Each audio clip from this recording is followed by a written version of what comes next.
The audience kind of thinned out.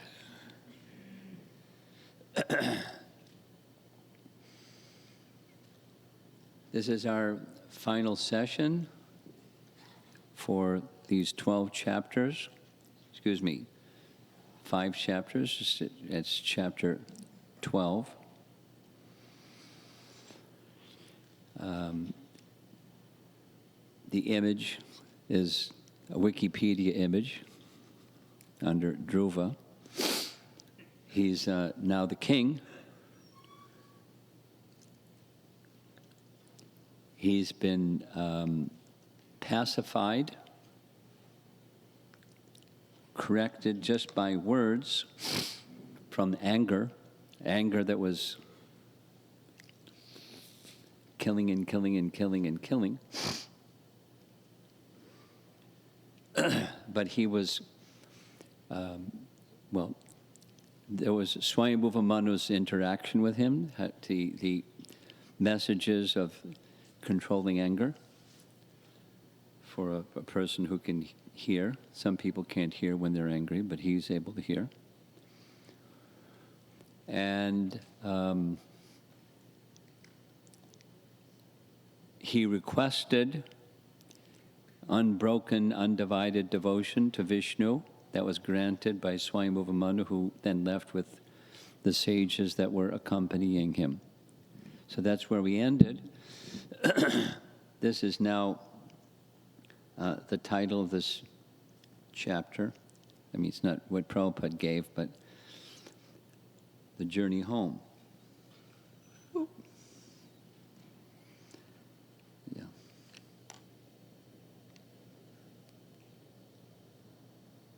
Here's what the chapter covers.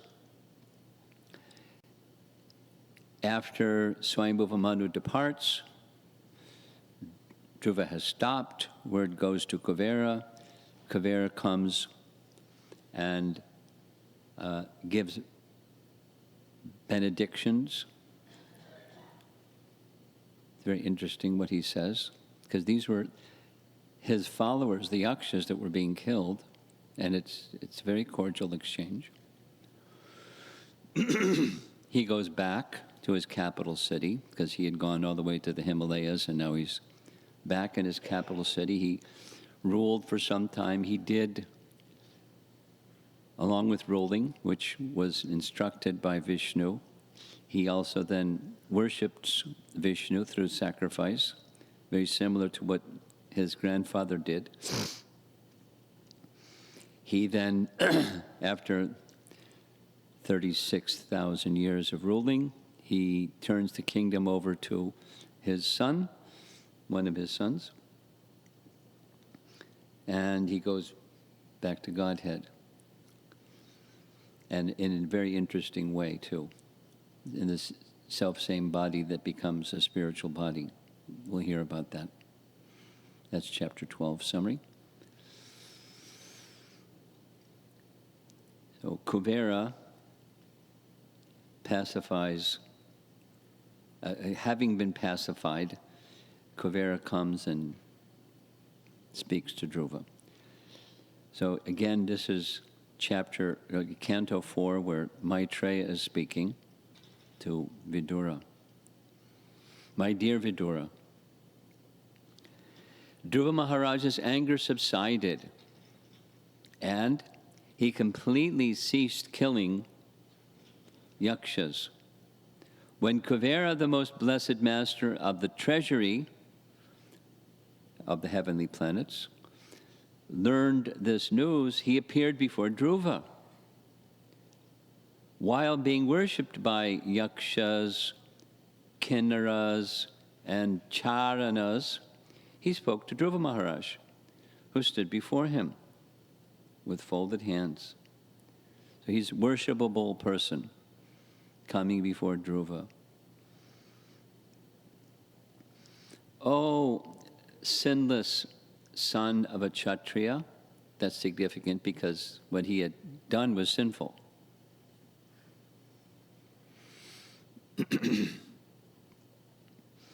I am very glad to know that under the instruction of your grandfather, You have given up your enmity, although it is very difficult to avoid. I am very pleased with you. And the commentary says, giving up any negative feelings can happen simply by a superior's instruction. Of course, you have to have a superior that you're submissive to. Prabhupada explains, the mind must admit some superior dictation and follow it. The effect of controlling the mind is that one automatically follows the dictation of Paramatma or Supersoul. Now, one could argue, well, supposing someone is a follower of Hitler or Stalin or somebody, a bad person. So the answer is, no. The one who is truly a superior, not someone who's a dog, but someone who's truly superior. The qualified superior. That's what a real superior is. And that following leads to, it's a precursor to the clarification of consciousness that then you can receive dictation from Supersoul. So here's his comment about the sinless one. It's to reassure Dhruva that his sin has been counteracted by his bhakti. He further says that time is the cause for everyone's destruction. Now, speaking about it, very similar to what Swayambhuva Manu said, it's being repeated, which means it's important for us to understand that time destroys all things. Although there may be an instrument of time, it's time that destroys all things. Bodily conception is like a dream. And we're going to go over some of these. This is verses 3 through 7. Just overviewing them first. Bodily conception is like a dream. It's a product of ignorance and misconceived intelligence. This is the nature of the argument. Therefore, give it up. And instead of thinking only of the body, attad dhyanat, one can become free from the bondage of birth and death. And all that bondage of birth and death, that's the opposite of the living entity's natural position. Knowledge and bliss, instead it's ignorance and suffering. So key is giving up the bodily conception. And if you give up the bodily conception, you need a spiritual conception. If you don't have a spiritual conception, you become an impersonalist or a voidist. So you need a spiritual conception because the impersonal and void are not reality. They're not sustainable. It's just, so frustration doesn't work. The spiritual conception works.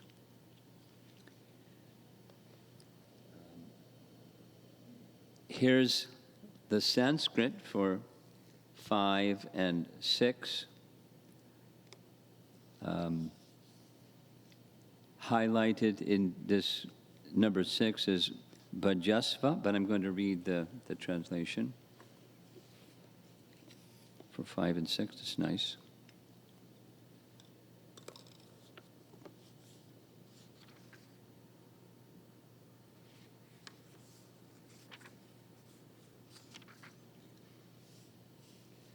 My dear Dhruva, come forward. May the Lord always grace you with good fortune. The Supreme Personality of Godhead, who is beyond our sensory perception, is the supersoul of all living entities, and thus all entities are one without distinction. These categorically in terms of living entities. Begin therefore to render service unto the transcendental form of the Lord, who is the ultimate shelter of all living entities. Engage yourself fully in the devotional service of the Lord, for only He can deliver us from this entanglement of material existence. Although the Lord is attached to His material potency, He is aloof from her activities. Everything in this material world is happening by the inconceivable potency of the Supreme Personality of Godhead. So it's a very similar message to Manu's message. There's a remote controller. He has his device for controlling, but he's the remote controller. So worship bhajasva the Lord. So the verse has these different parts. Who is He? He's the one who's beyond sense perception, adhoksajam. He's the supersoul of all living entities, or sarva bhutatma bhavana. Since He's the soul within all beings, one can also think of all beings to be like oneself. That's a transcendental perspective of universal brotherhood, using Prabhupada's phrase. His form is transcendental. He is without birth and death. He's the energetic behind His external energy. He's aloof from His external energy. He delivers others from material existence. And He whose lotus feet are worshipable. So that Lord, worship Him. And then Kuvera requests Dhruva, any benediction you would like, it's yours. Please therefore ask without hesitation whatever benediction you want from me. So guess what he asks for? Devotional service. Unflinching faith in and remembrance of the Supreme Personality of Godhead. For thus a person can cross over the ocean of nescience very easily. Of course, he could have asked for devotee association, because that's what happens in devotee association. Offering respects to everyone and seeking their prayers and blessings softens our heart and helps in unbroken remembrance of Krishna. That's Prabhupada's purport. So he wants Krishna Bhakti. Kuvera was very pleased, and happily he gave Dhruva Maharaj the benediction he wanted. Thereafter, Kuvera disappeared from Dhruva's presence, and Dhruva Maharaj went back to his capital city. So I thought I would share with you a couple of interesting images. This is from the museum, where it's depicting Kuvera.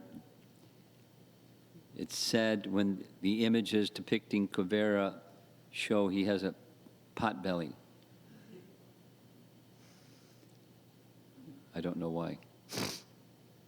And he has a sack that has money in it, that we know why. He's the treasurer. And I found this interesting. This is from the Chinese Buddhist Encyclopedia. They also know about Kuvera.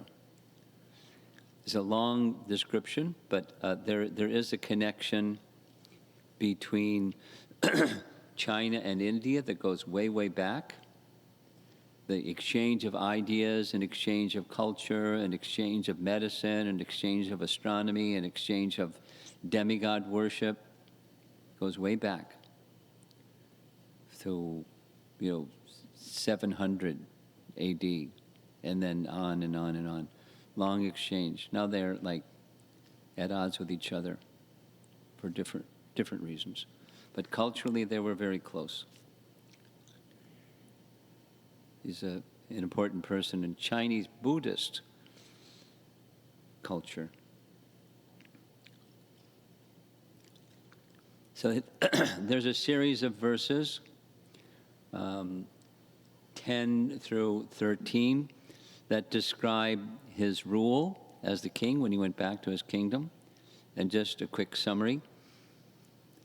One verse describes what he did. That's the sacrifices, profuse charity. All of that benefit goes to the Supreme Lord Vishnu. Next verse describes his vision. He saw the Lord in all, the same phrase. He saw the Lord in all beings and everything in him. Well, little asterisk says we're going to take a look at that phrase again. He has qualities, the next verse describes, endowed with godly qualities, respectful to brahmanas, kind to the poor, protector of all religious principles. By the citizens, they considered him like their father, and he considered them like his children. Wonderful qualities for a leader. Desiring to decrease his pious results by enjoyment. Not material, but like Ambarish and Yudhisthira, he utilized those opulences in performance of sacrifices and so on, as if he was a worldly person, and destroy his sinful reactions by austerity. So while he's in this prosperity, he's still doing austerity. And a little asterisk with this one also. Start with 11. By power of his mature meditation, this is while he's still in his role as a king, he saw the Lord within his heart and externally in all beings. Imagine what that would be like. Then 13, his desire to destroy reactions, good and bad, was exhibited out of humility. Actually, he didn't have any reactions because he had established himself in prema.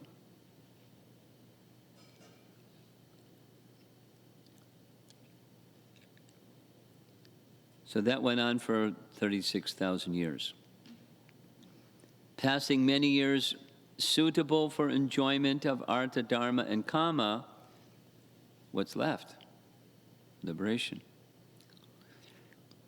With undisturbed senses, the great devotee Dhruva, realizing that this universe made by Maya is like a Gandharva city manufactured in a dream, caused by ignorance in oneself, handed over the throne to his son. Now, if he understood his ignorance, why did he hand it over to his son?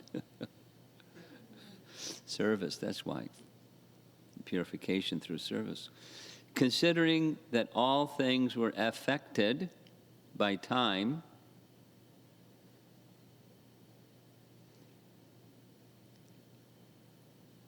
because he's heard this from Kuvera and he heard it from Manu and he's realized it fully. It's now time. He goes to Badrik Ashram. And how many here have been to Badrik Ashram? Madhupati, you've been? What time of the year did you go?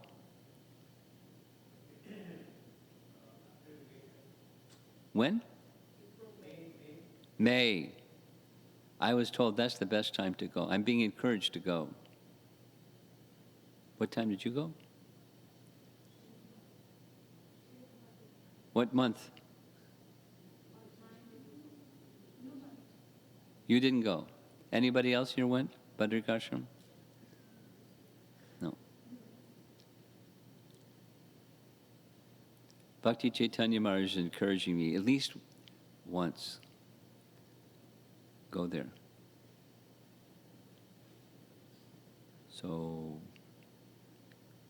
to go there, I'd like to go with other devotees. Just trying to figure out. Anyway, Dhruva went there.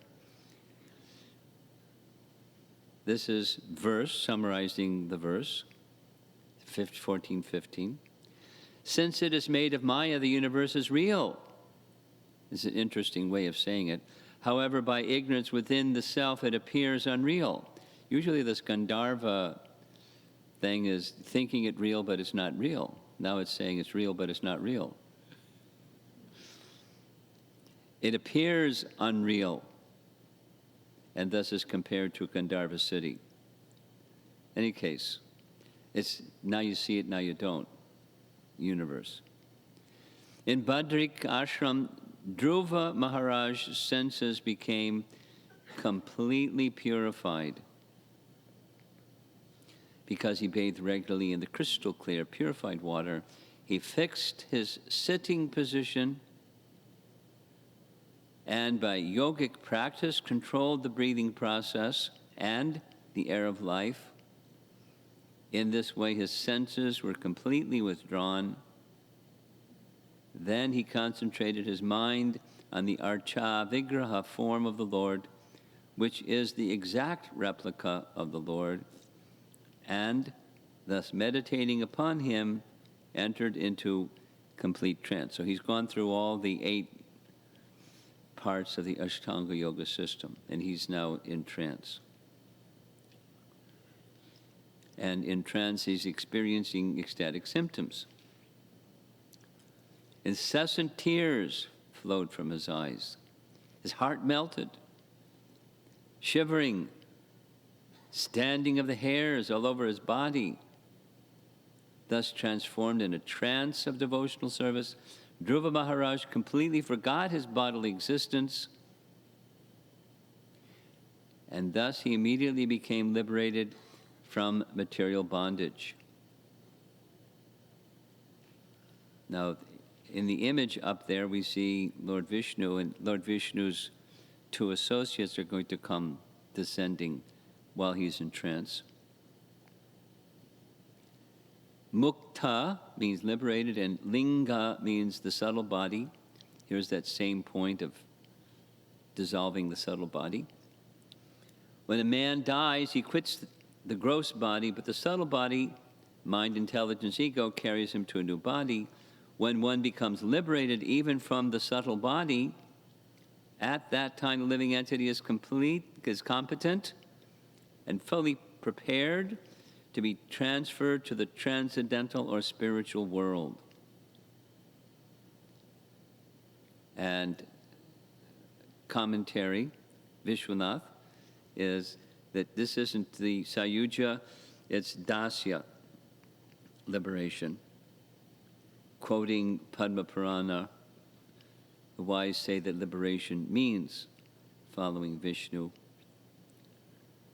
So he's in trance and descending from the sky,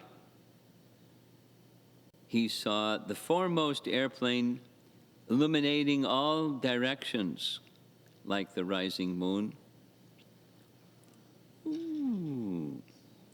And then he saw 2 persons, the best of the Devatas, dark in complexion, youthful with 4 arms, and reddish, lotus eyes with fine clothing crowns, necklaces, bracelets, and beautiful earrings holding clubs. That's associates of Lord Vishnu. Seeing that these uncommon personalities were direct servants of the Supreme Personality of Godhead, Dhruva Maharaj immediately stood up But being puzzled in hastiness, he forgot how to receive them in the proper way. Therefore, what do you do when you forget the proper way? He simply offered obeisances with folded hands and chanted and glorified the holy names of the Lord. That's what you do.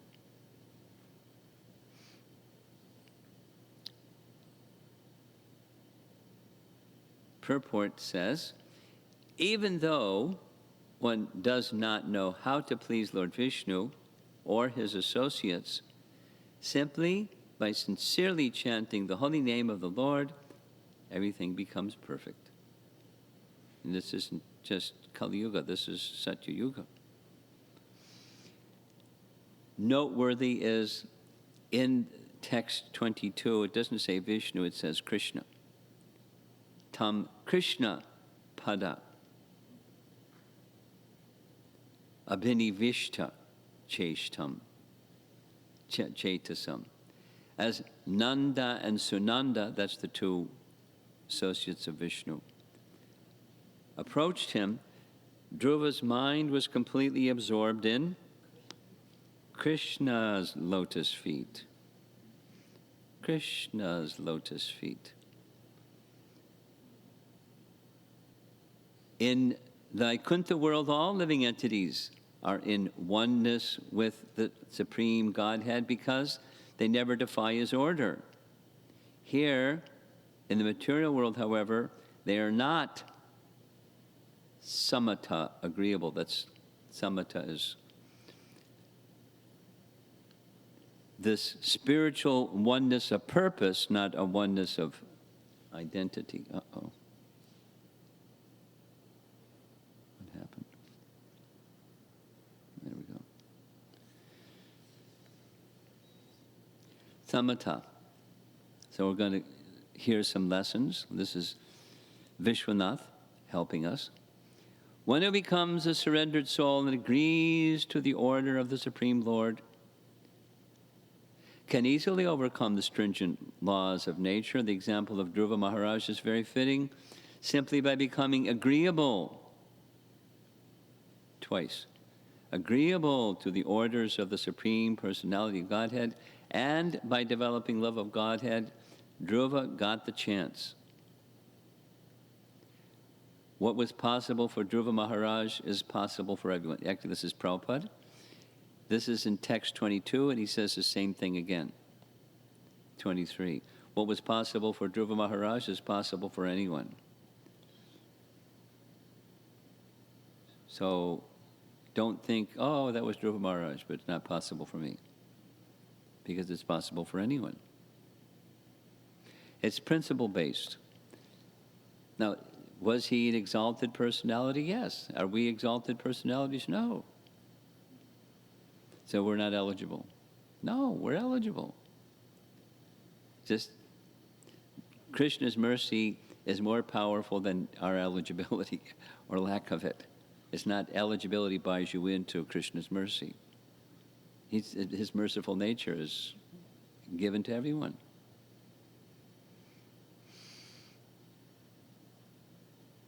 There's instructions to be followed, but we can follow instructions. So, Nanda and Sunanda, the two confidential associates of Lord Vishnu, said,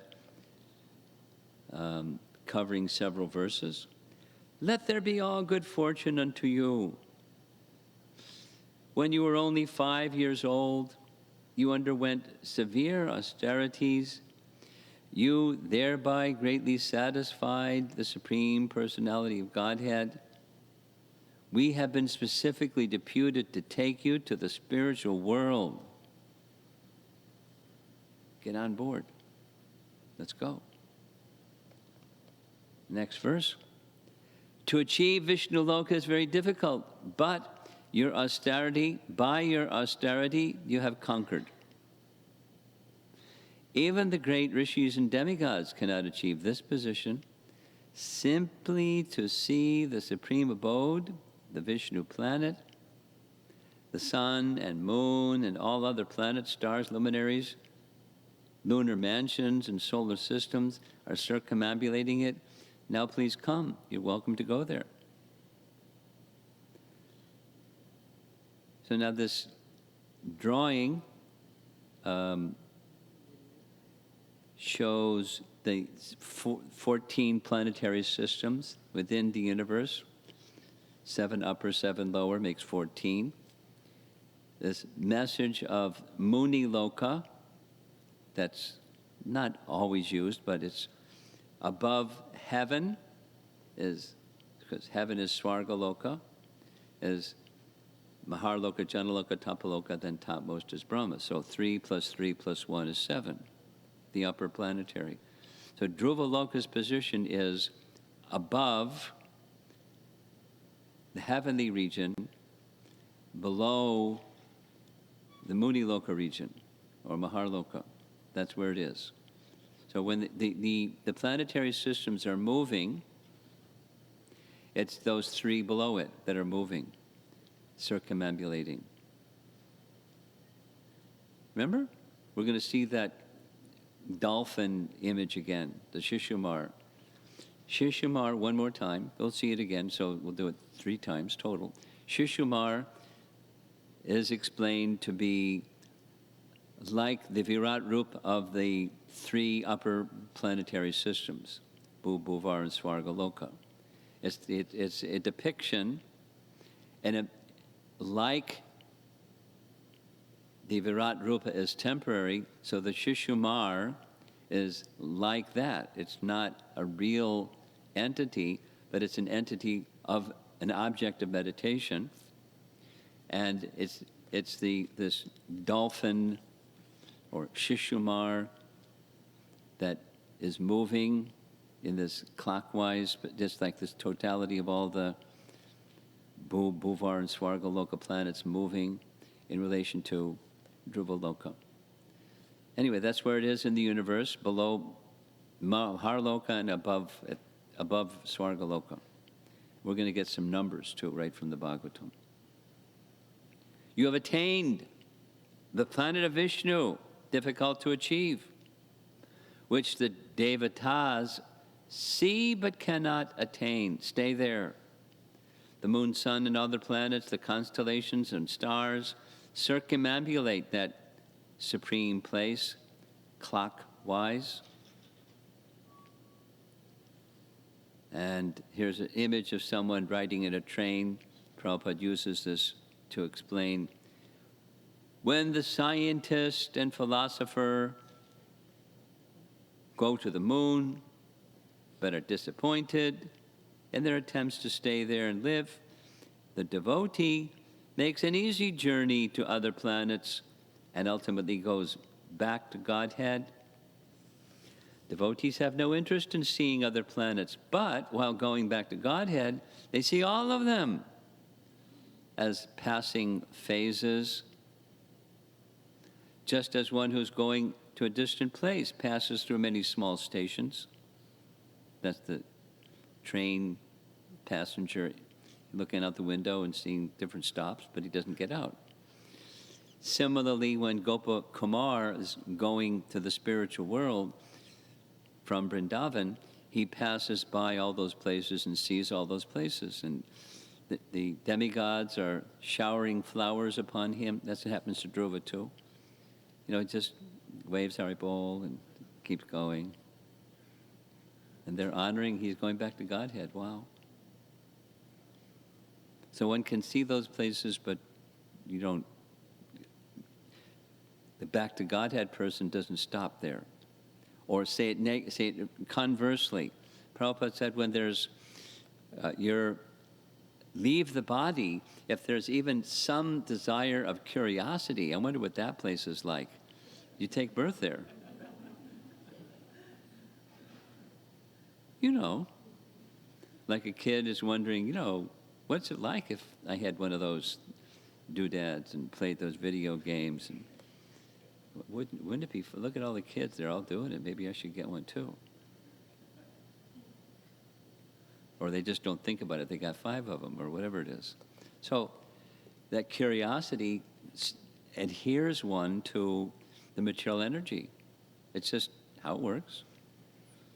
And so the one who's going back to Godhead doesn't have curiosity about those things. They don't need to go sightseeing. Let's go check out that place. Now, Gopa Kumar, he goes to check out this place, that place, because he hasn't achieved his destination yet.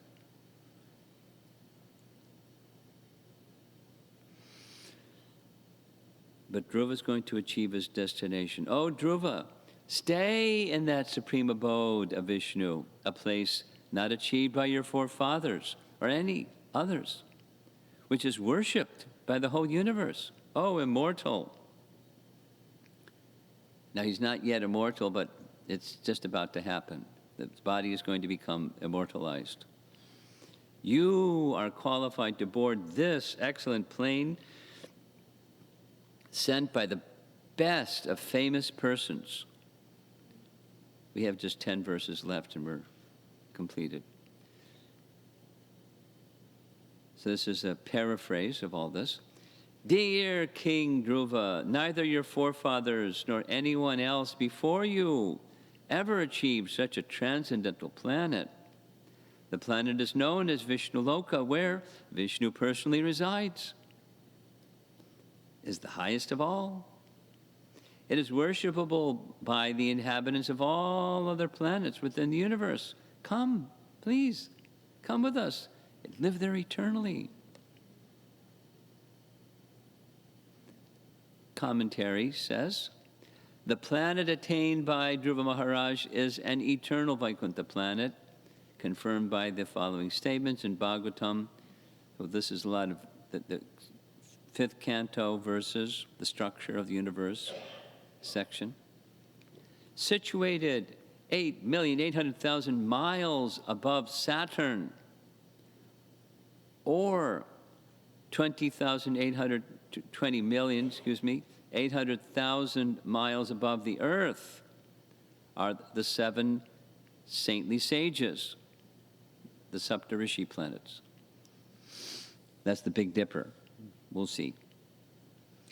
Who are always thinking of the well-being of the inhabitants of the universe. They circumambulate the supreme abode of Lord Vishnu, known as Dhruva Loka, the pole star.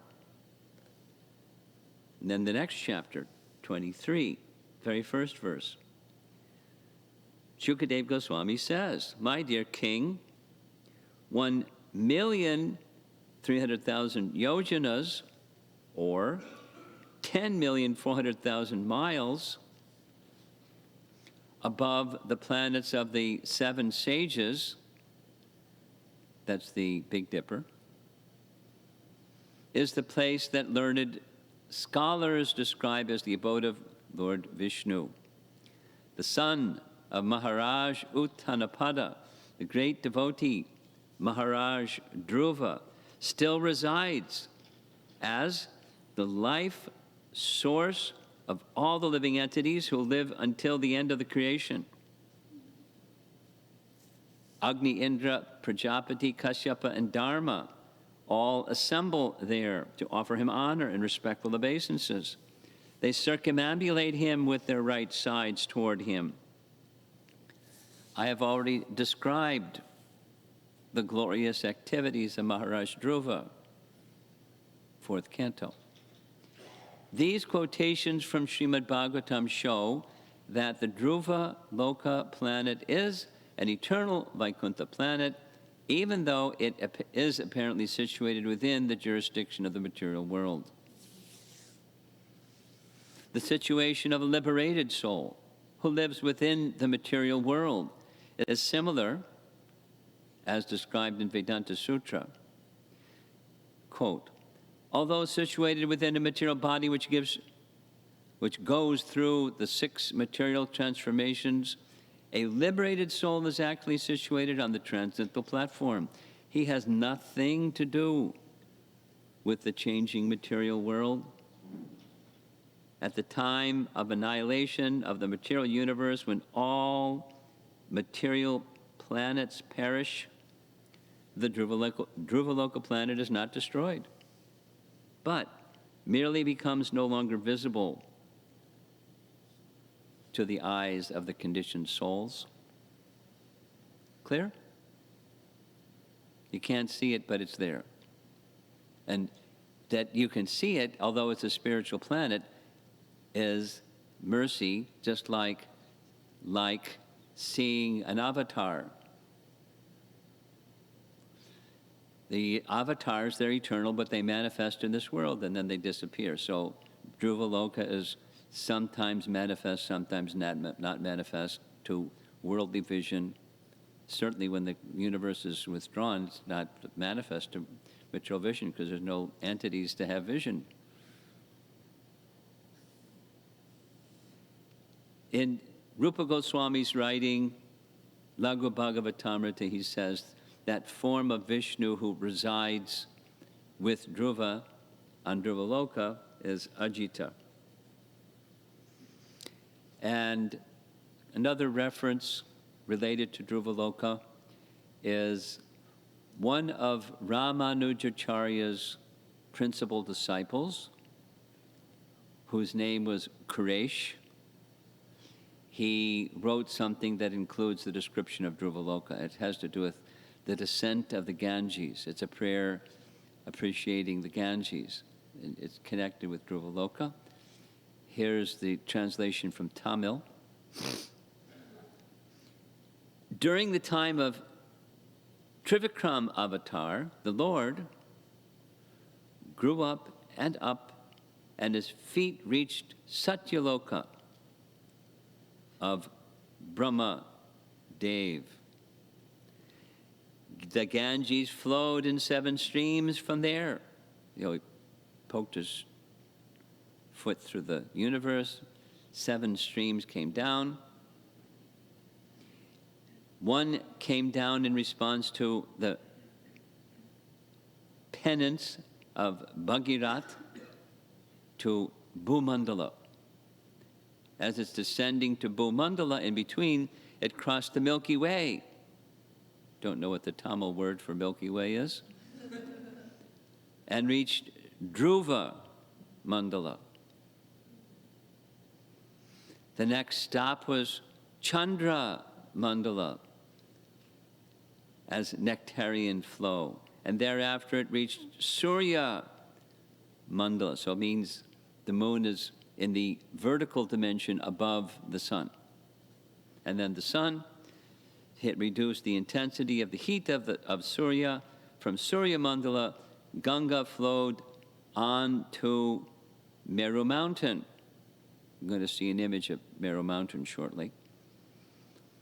And a small stream from there landed on Lord Shiva's matted locks and purified him.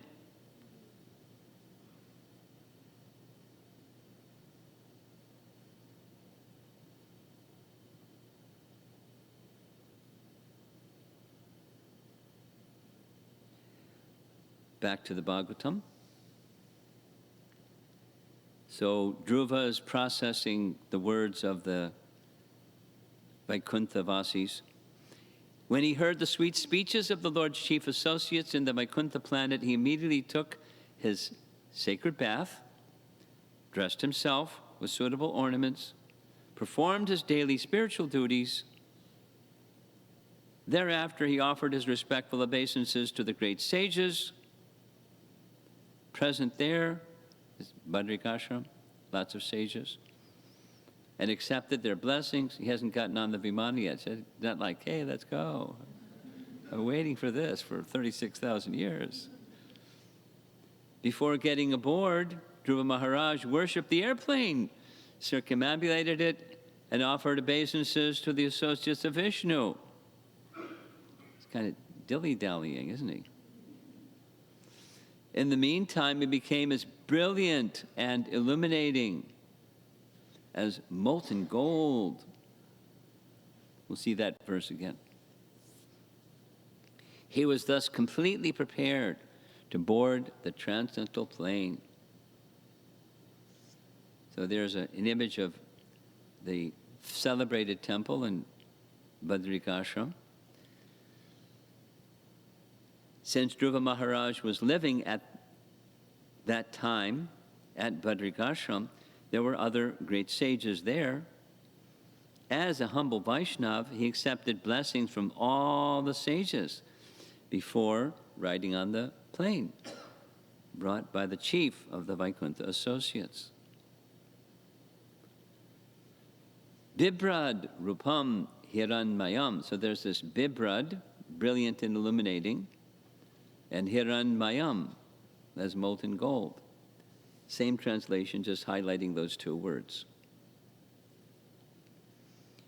Sridhar Swami comments, Hiranmayam means full of effulgence. The BBT translation of Hiranmayam is his body changed to spiritual existence. His body changed. Not gave it up and took another, or manifested a spiritual. His body changed. Or Dhruva Maharaj obtained a new body made of spiritual energy. Now, it's a little different than we're going to see shortly, the image of Narada leaving body and taking us, manifesting his Veena playing spiritual body. His body, like we mentioned this, like the Pandavas became a spiritual body. That's this Hiranmayam. Sometimes the material body itself becomes a spiritual body by the inconceivable Shakti of the Lord, as in the case of Dhruva. That's Hiranmayam, he had a glowing body. This is dramatic and significant. By the intervention of the Supreme Lord's inconceivable potency, the devotee leaves behind his material body, that's the usual, and attains a spiritual body like that of the Lord. That's what happened with Narada. When Dhruva Maharaj was attempting to get on the transcendental plane, he saw death personified approaching him, not caring for death. However, he took advantage of the opportunity to put his feet on the head of death. Not like insulting him, but benedicting him. And thus, he got up on the airplane, which was bigger than a house.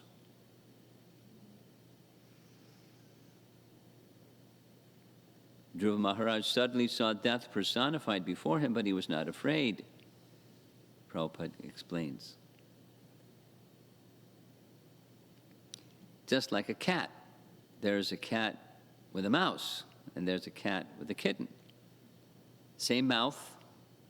One is fearful, the other is not at all fearful. Has anyone seen, when I was little, we had a female cat, she had lots of kittens. Somehow it happened. So it was common. She would, move kitten A by the nape of the neck and pick them in her mouth, and, the kitten is dangling like this, and then, drop the kitten over there. She didn't come on over here. She just picked him up. And then the kitten is not afraid in the mouth of the mother. And the mouse, terrified. You've seen a cat play with a mouse? The mouse is going like this. The cat's got her ears up, ready to pounce. The mouse starts to move. The cat goes like that. Not going anywhere. Puts it right back. Oh, no. Just playing with the mouse until finally this one just... So, same jaw, different treatment. So, death personified wasn't feared by Dhruva. Instead, he gave his benediction. So, seeing all this, the Gandharvas and demigods showered flowers. That's the showering of flowers in the background. And sounded musical instruments. Fantastic. Dhruva's going back to Godhead. Dhruva was seated in the transcendental airplane, which was just about to start, when he remembered his poor mother, Suniti. He didn't say anything, he just thought, how shall I go alone? to the Vaikuntha planet and leave behind my poor mother. So the Vaikuntha associates, they could read his mind. And thus they showed him that his mother, Suniti, was going forward in another plane. No worries.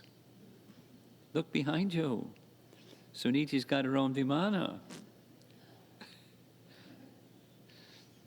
When Dhruva Maharaj was passing through space, he's going in this vertical direction, and he's seeing all the planets in the vertical direction, up to Dhruvaloka. And on the path he saw the demigods in their airplanes showering flowers upon him like rain. This incident proves that a pure devotee like Dhruva Maharaj can fulfill all his desires, but he didn't have to endeavor anything. By the grace of the Lord, he becomes exactly like the Lord, and thus, whatever he thinks of anything, his wish is immediately fulfilled. By the grace of the Lord. So we're already at text 35, and there's only 37 verses in the chapter. We're just about done. Dhruva Maharaj passed through all the planets and arrived at Dhruvaloka. So there's that image you saw before. It's a little bigger this time. There's that blue dolphin, the Shishumar. There's those lines, that's the Vayu, connecting the planets in the 3 planetary systems with ropes of air.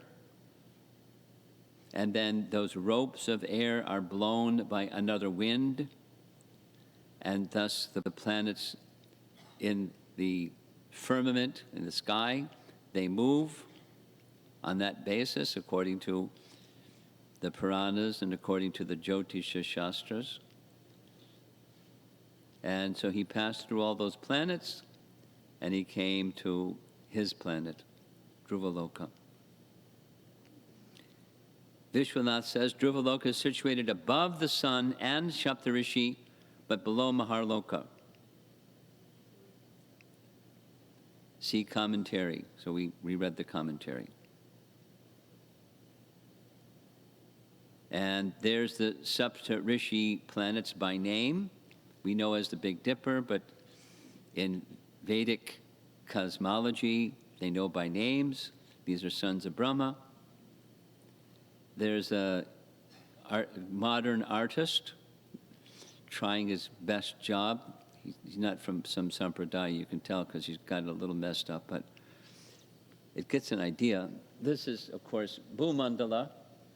Here's the lower 7 planetary systems, and up here is, above Bhumandala, is 6 of the upper ones. And we're going to take a close look at the upper ones. Maharloka, Janaloka, Tapaloka. That's Tapaloka up here. That's where the Kumaras and the meditator celibates stay. And there's Brahmaloka up there. I don't know what that one is.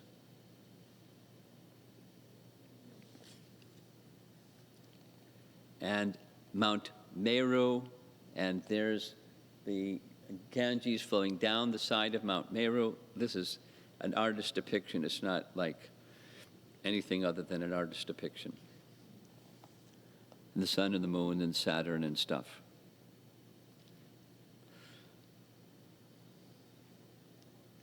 Two more verses left. So how is it that one is to go to Vaikuntha Loka? Here we are in New Jersey. How are we going to go to Vaikuntha Loka? According to these verses, engaging in ultimate welfare to all living entities. Gosh, we're just little people, so how are we supposed to do that? We work within an organization that reaches the whole world. That's how we do. I'll tell a little Prabhupada story that I've heard probably 10 times from Badrinarayan Swami. Prabhupada was visiting in Detroit during that period of time, Bhadranath Swami was the president of a preaching center in Ann Arbor. And there were many nice devotees that were made from that Ann Arbor center. Brajabihari was one of them, and there's some others. It was like, a lively time. So Prabhupada was visiting in Detroit, and like he would do everywhere, each morning, 6 a.m., he'd get into a car and they'd go for a morning walk and come back at 7 o'clock, greet the deities. So they went to a certain park every morning, and when he was coming back on the ride, Prabhupada leaned back and said, that is Gauranga Mahaprabhu's movement. And every day he said the same thing. So the devotees were wondering, what's he seeing? So one day they asked him, Bhadranath Swami or somebody anyway asked him, and Prabhupada pointed to a Sherman-Williams sign. Sherman-Williams is a paint company, and their logo is a bucket of paint turned on its side. Paint is coming out of the bucket and covering the earth. That is Mahaprabhu's movement. Cover the earth. You want to become qualified to go back to Godhead? Sherman-Williams.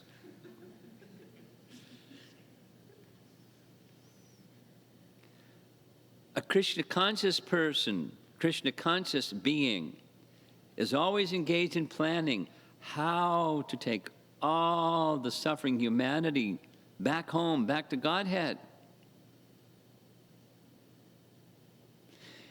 Even if one is not successful in reclaiming all the fallen souls back to Godhead, still, because he is Krishna conscious, his path to Vaikuntha Loka is open. Now, he doesn't say automatically or guaranteed or any of that kind of thing, but the path is open.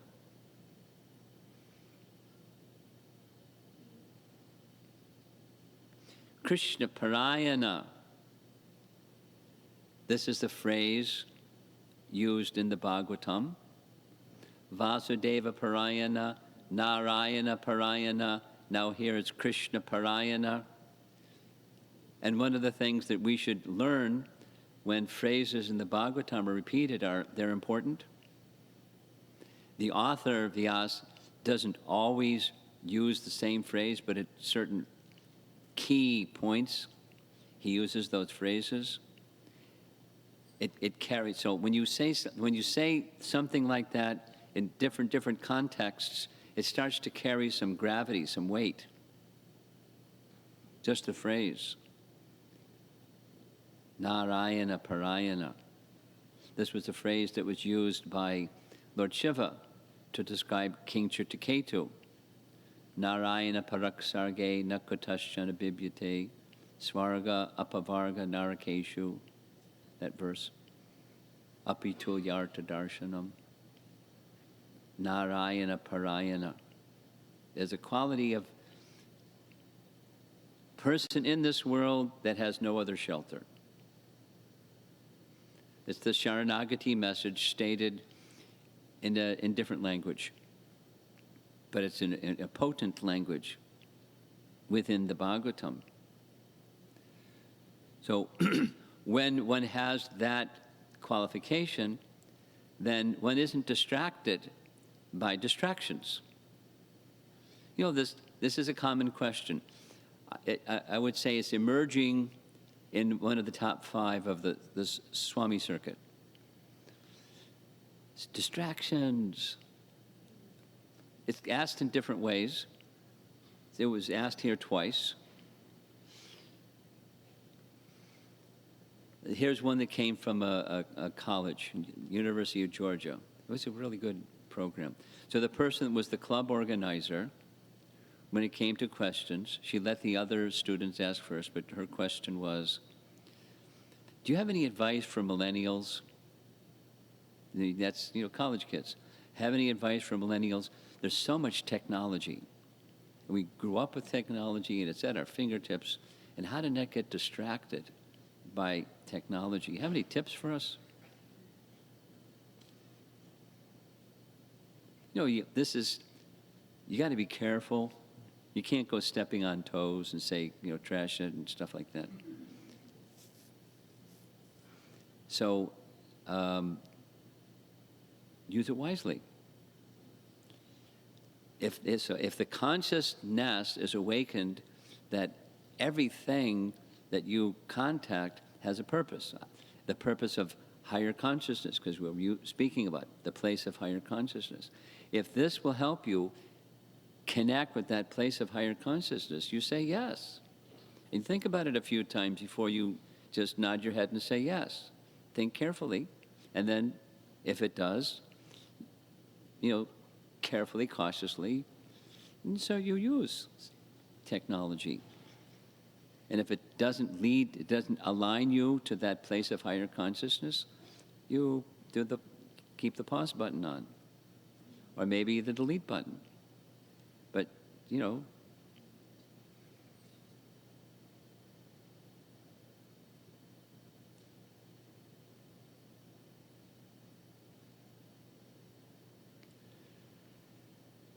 this is Krishna Parayana message. So here's the last verse that we're going to be discussing anyway. Persons who are peaceful, equipoised, cleansed and purified, and who know the art of pleasing all other living entities. Good luck. Keep friendship only with devotees of the Lord. They alone can easily achieve the perfection of going back home, back to Godhead. So I'm going to read 2 more verses, 38, 39, from this chapter. So, summation texts are important. The author, Vyas, wants us to summarize everything that he said over these wonderful chapters, 5 chapters. So 36 reads, the self-effulgent Vaikuntha planets, by whose illumination alone all the illuminating planets within this material world give off reflected light, cannot be reached by those who are not merciful to other living entities. Only persons who constantly engage in welfare activities for other living entities can reach the Vaikuntha planets. Persons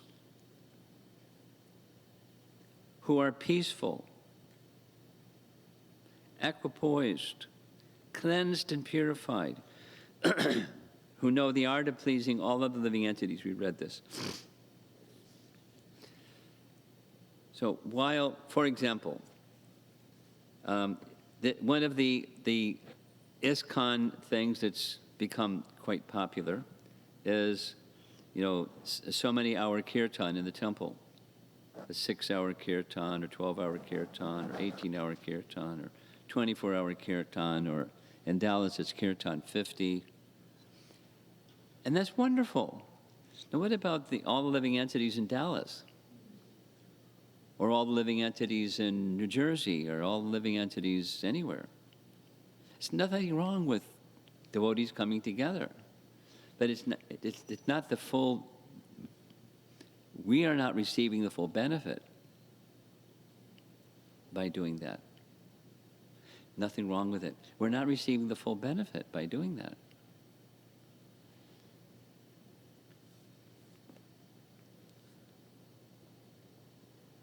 I don't need to say more. Both are good. So here in the final section, Narada, this is a flashback because this is Maitreya speaking to Vidura. Then all of a sudden, Narada is speaking to the Prachetas, because this is a story within a story within a story, and it goes back to Narada speaking to the Prachetas, speaking about the merits of hearing this pastime of Dhruva. Would you like to hear the merits of hearing the pastime of Dhruva?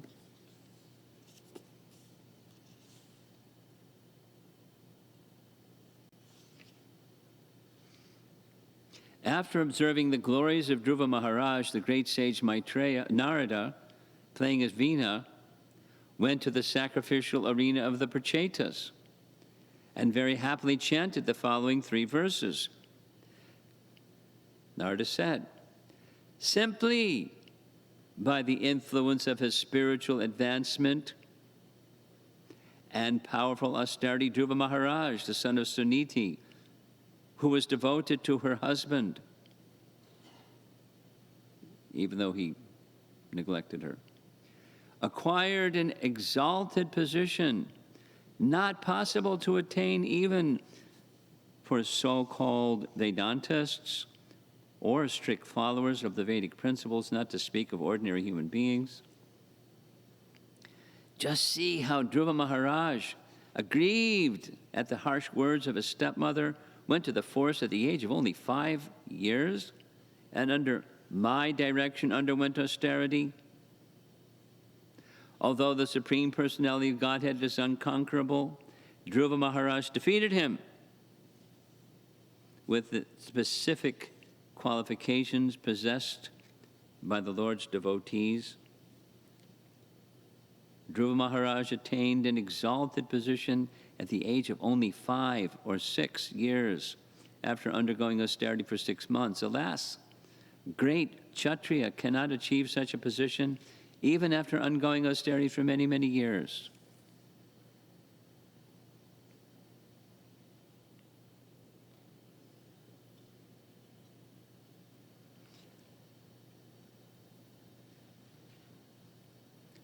This is some images that summarize. He took up instructions, he took up austerities, he took up the instructions of Manu and Kuvera. Even he was in the midst of grieving the loss of his brother, and right in the midst of battle, he just stopped because that was his qualification. So this is our concluding. So we're going to make some choices. Somebody says something harsh, and we can be a victim. Or battle, be a victor, or just complain. Those are some options. Or you can decide to go to Krishna. And the adversity can become opportunity. That's what Dhruva did.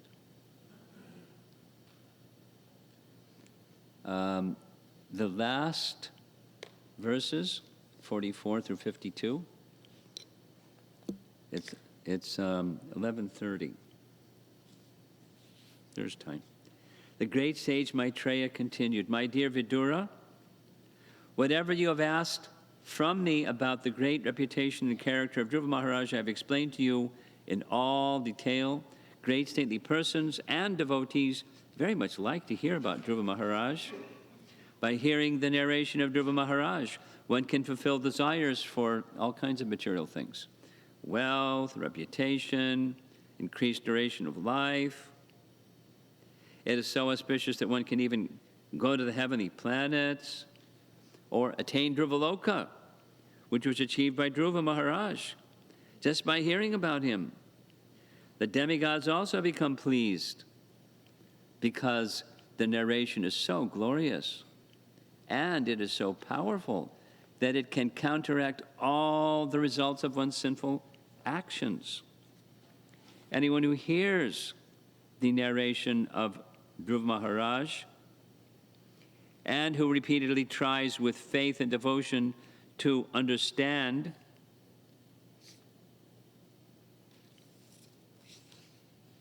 his pure character attains the pure devotional platform and executes pure devotional service. By such activities, one can diminish the threefold miserable conditions of material life. Anyone who hears this narration of Dhruva Maharaj acquires exalted qualities like him. For anyone who desires greatness, prowess, influence. Here is the process by which to acquire them. And for thoughtful men who want adoration, here's the proper means also.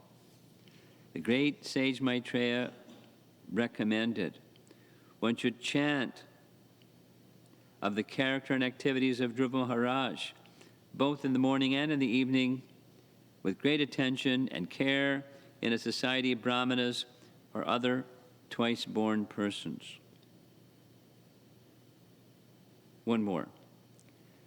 Persons who have completely taken shelter of the lotus feet of the Lord should recite this narration of Dhruva Maharaj without taking remuneration. Specifically, recitation is recommended on the full moon or dark moon day, on the day of after Ekadasi, and so on. This Karma Kanda stuff. The narration of Dhruva Maharaj's sublime knowledge for attainment of immortality. Persons unaware of the absolute truth can be led to the path of truth. Those who, out of transcendental kindness, take on the responsibility of becoming protectors of the poor living entities automatically gain the interests and blessings of the demigods. So he concludes the narration. And the conclusion is perfection of life. That's a nice way of saying what the conclusion is. And with gratitude, we have received this wonderful gift, Srimad Bhagavatam, by the grace of our founder Acharya and the predecessor Acharyas, and Srila Vyasadeva and its speaker Shukadeva Goswami, and here we are, little people, struggling with our mind and trying to understand what's what, how to live our lives properly. Bhagavatam has got all these answers. So even this akama, sarvakamova, the message is there for those persons. Let's turn on the light.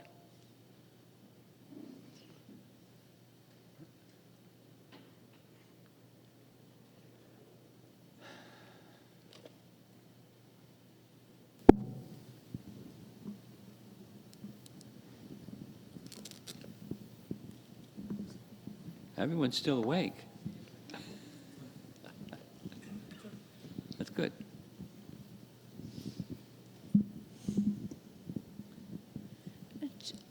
Taking devotee association is strongly encouraged and is necessary for advancement in devotional life. I often struggle in this area because I have my own nature and devotees have their own nature. So, how to take devotee association, although knowing that we all have our natures and we are going through different stuff? Thoughtfully. Some people are more social, some people are more private, for example. So private people don't have to be social people, and social people don't have to be private people. You have to be who you are, and, proceed thoughtfully, according to your nature. The principle doesn't change. What it might look like will vary according to one's nature. But the principle is still there. You're doing all right. Thank you so much. Hare Krishna, thank you so much for your wonderful lecture. I have a question about that slide where it said Maya is real, but it is also unreal. I couldn't understand that because I heard it the opposite way. Yes, exactly. I made a little side comment. I just put on the screen what the Acharyas said, and it's different than what I'm used to hearing. The metaphor was being applied in a way that's different than I'm used to seeing. The Pushpa Akash, or the Gandharva Pura.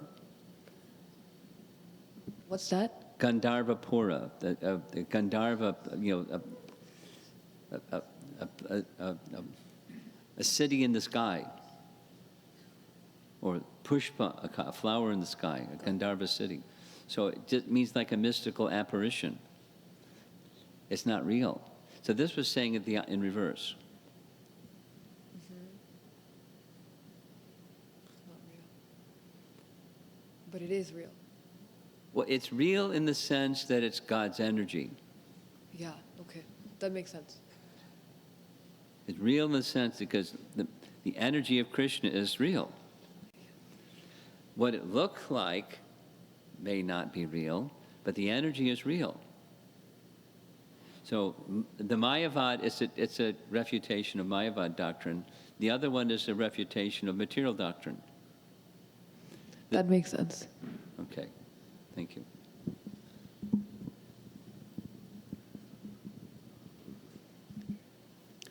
Hare Krishna Maharaj, thank you so much for the class.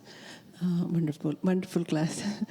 My question is like, I have like three questions. One is like,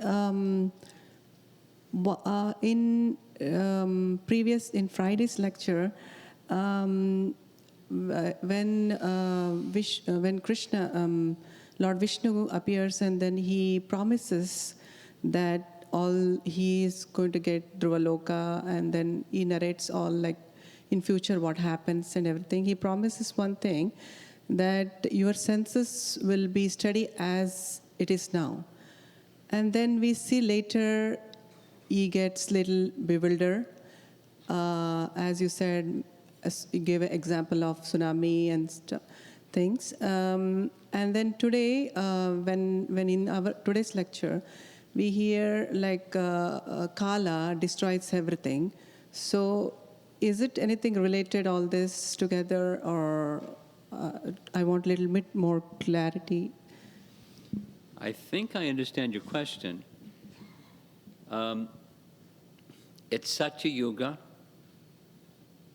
So 36,000 years in our time would be 36 years. He's not yet an old man. From 6-year-old boy to 36. He's not an old man, wrinkly and hobbling, and but still 36 years of being in charge of something, you can get fatigued. But so he won't feel fatigued. You'll feel energized and youthful.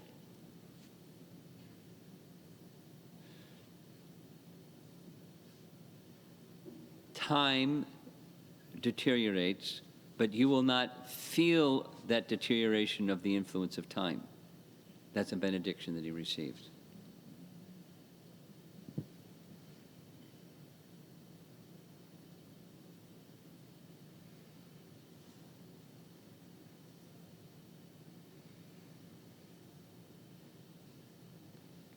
And the rest is just, the phases of time do move things along. And at the right time, you'll attain an eternal position. Because he had these two desires. That is, I want a kingdom, and he genuinely wants to become a good devotee. And he didn't really understand about liberation. He didn't ask for that. That wasn't his. He just wanted to be connected to Vishnu. So now he still wants to be connected to Vishnu, even when he's the king, and ask those benedictions from Manu and Kuvera. So the feature of time moves things along, and in the course of time moving things along, he wants the eternal, not just the temporary, because at least at that final stage. Okay? Does that answer your question? I was more thinking about like how he got distracted, like How he got what? he he killed so many Yakshas, and then He gave so many what? Yakshas, and he got into like Ages? Oh, yakshas. He killed the yakshas. so what does that in have to- anger. In anger. Well, okay, yes, that was in your question, the tsunami effect. So why? You want to know why? We answered that twice, and I can do it again. Yeah, no. Like Krishna's promise was that he will not deviate. His senses will be strong, steady. Yeah, senses will be steady. So, how come his senses? Because it was Krishna's promise in the beginning. Okay. So you see a contradiction. Yeah. So What's the later contradiction? later his senses, he got distracted with his senses. Means he became angry. So is it his? I don't see the conflict. I'm missing the spirit of your question. The fact that Krishna gave a promise, then here comes this tsunami, and during the tsunami he's covered, and then the tsunami recedes, and now he's uncovered. That's not violating of a promise. Oh, okay. So, but somebody reminded him before he. Well, he got overwhelmed by the circumstance. That's what tsunamis do. It covers the land. Normally, the ocean doesn't cover the land up to a certain point, and then it recedes. And then it comes in, then it goes recedes. That's the normal. And then a tsunami is abnormal. It's just, it's the same question that Atulya asked the other day, and we repeated it again. And now we're repeating it again. It's not that Krishna violated his promise or didn't maintain his promise.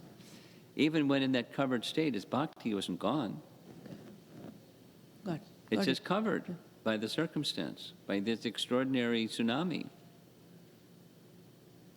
The grief of losing his brother, and the yakshas having their mystic power, and the whole scene. He was tsunami covered. He was normally not covered, and was by circumstance covered.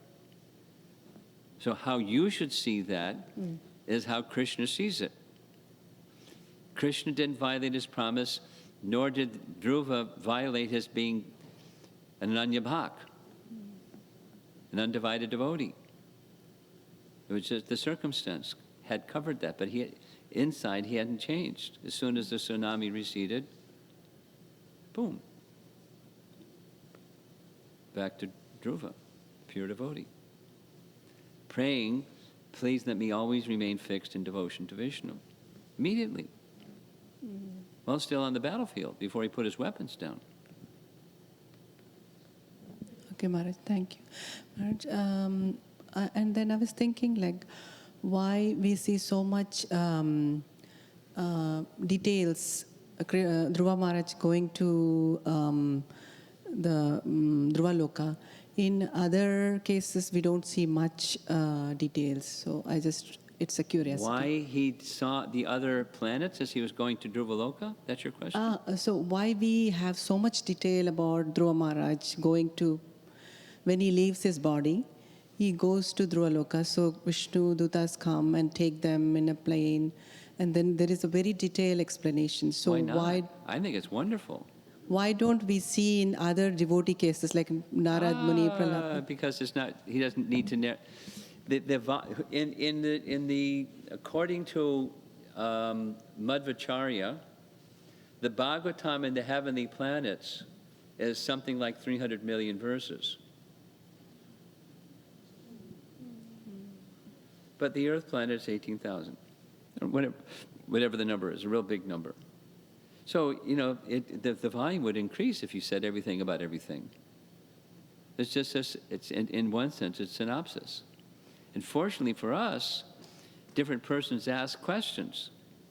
Because just like this whole Maitreya section, he just asked a question. We got 5 chapters. Supposing he hadn't asked a question, we would know nothing about it. But he asked a question. What about all the other questions that weren't asked?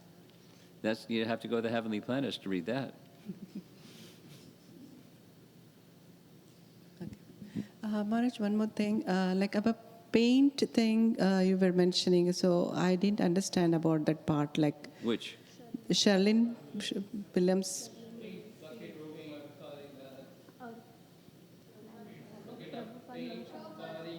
Oh, Sherman Williams. So what was it? It's their logo. It's a paint company. So what we have to get from that? So why did that Prabhupada explain? saw the movement of Chaitanya Mahaprabhu like that, cover the world. Chaitanya Mahaprabhu's mission, cover the world. And so the connection is, you want to go back to Godhead? Then engage in welfare activities for all living entities. Cover the world. Sherman Williams. Chaitanya Mahaprabhu's mission. That's the connection. Thank you, Maharaj. Thank you so much.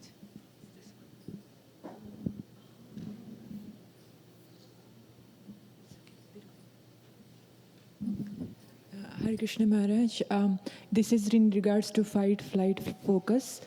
So scriptures say when the devotee is being criticized, we should leave the place. So isn't that a flight response? No. Flight means out of fear. And leaving a place is not out of fear. It's wisdom. Thank you. Okay. I see several hands on the men's side.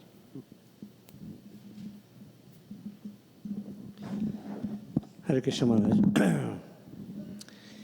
I was thinking about, again, the tsunami effect. Would that tsunami effect be considered more like covering of Yogamaya? Because it's the internal associate of the Lord? Well, one can make that argument, and one can make the other argument.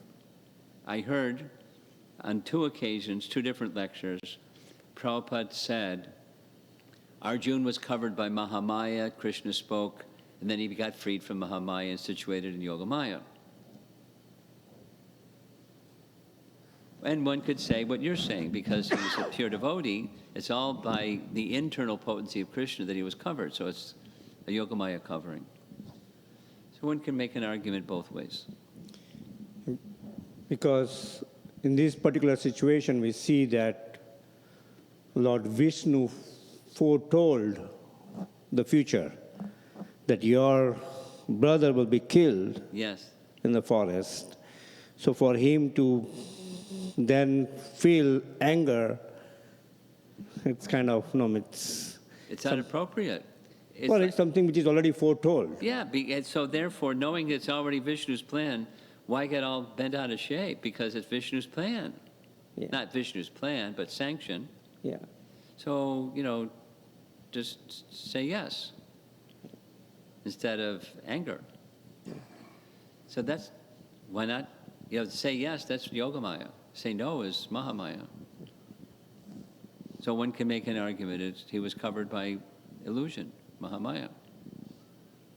Or by the Lord's plan.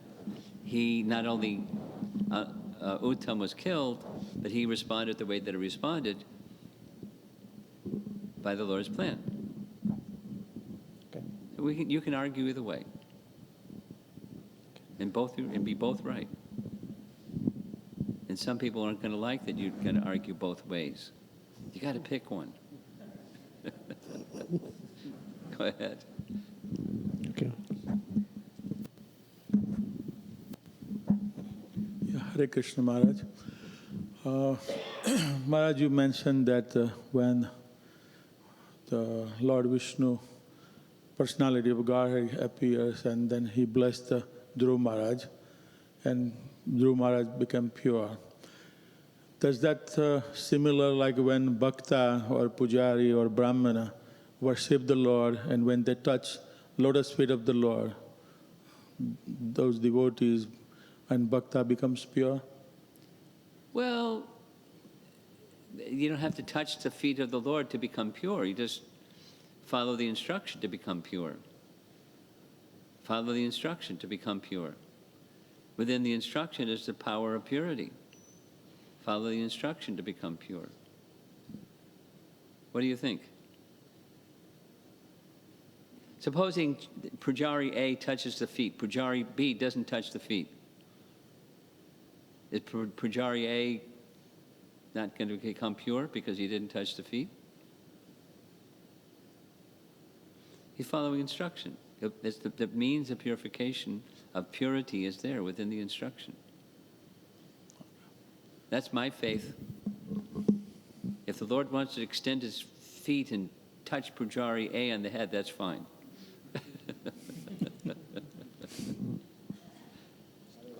What do you think? You okay? You don't Yeah. look okay.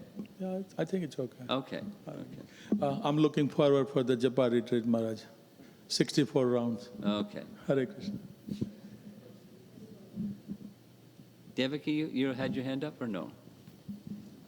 Devaki. Okay. Hare Krishna Maharaj.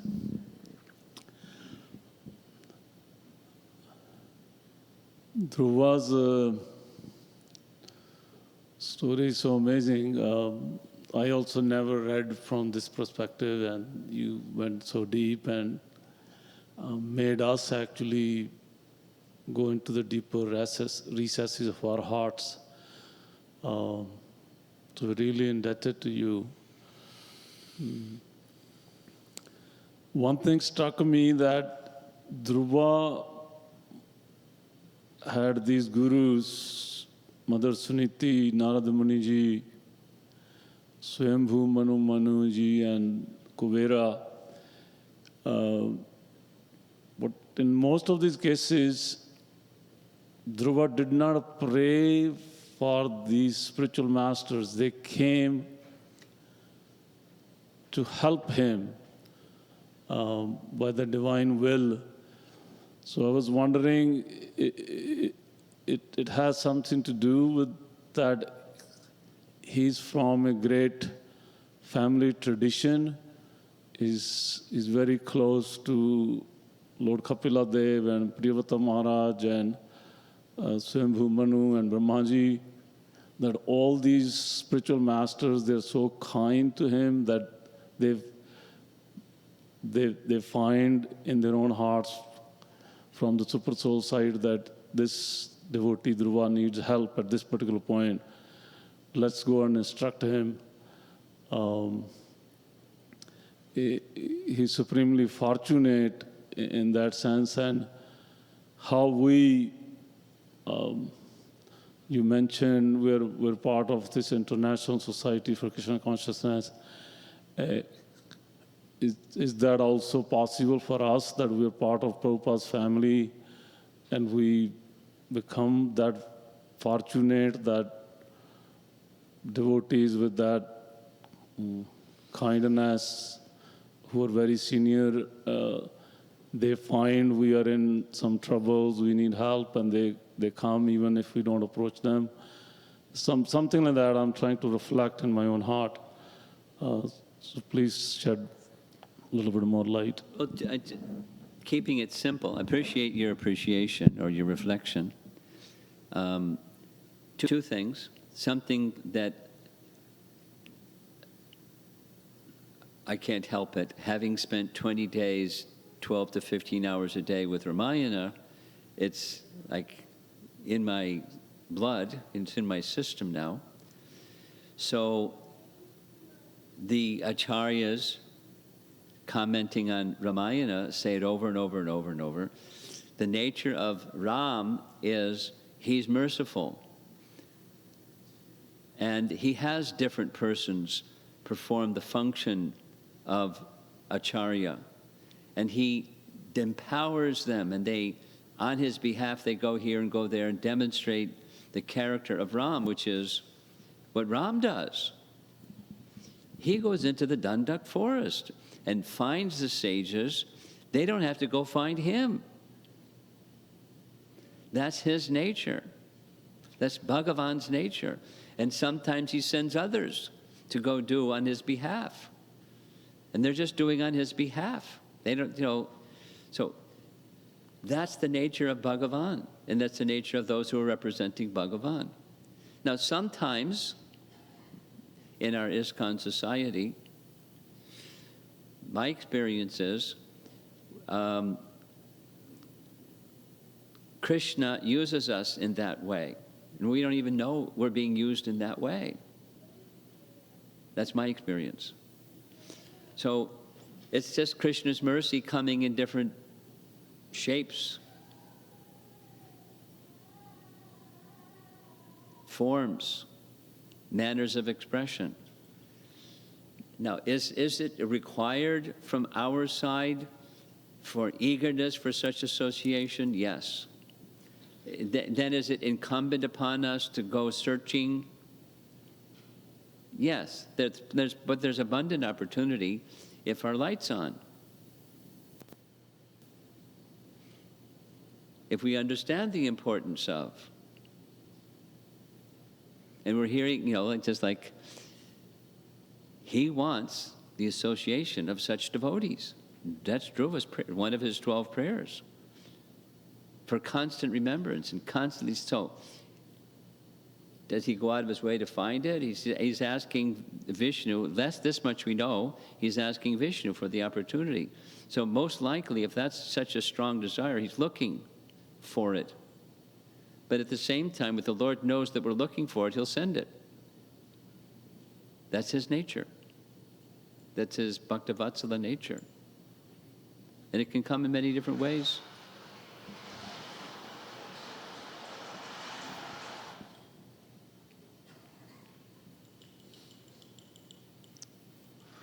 As Prabhupada writes, the nectar of instruction, Iskcon was formed for that purpose. Provide opportunity for loving exchange. So, here we are.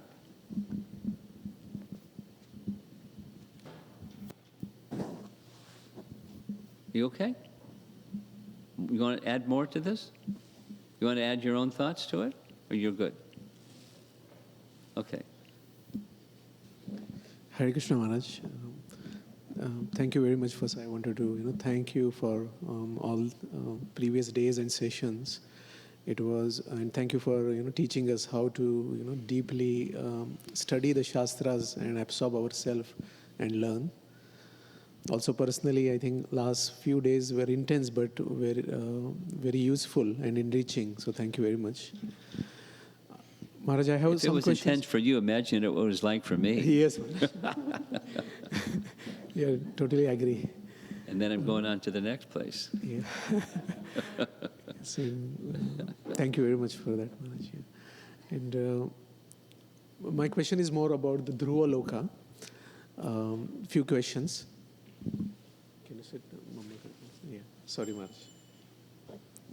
So, each Brahmanda Maharaj has a Dhruva Loka? Oh, somebody asked that the other day. We don't. No, I'm sorry. Yeah. We don't know. We don't know. Okay. We don't know. Maybe, maybe not. No, okay. We don't know. And then, Whether Dhruva is the person who residing in that place, most likely no. It's Dhruva is the one's jiva. Is there a similar planet that other planets are moving? Likely. We don't know. But Dhruva is in this universe. That much we know. okay. Does that answer your question? Yes, Maharaj. Okay. Yeah. And then I have a couple of more questions about Dhruva Loka, if it is okay. Sure. So today, Maharaj, you explained the Dhruva Loka is below the Muni Lokas, the 3 Lokas. So Yeah.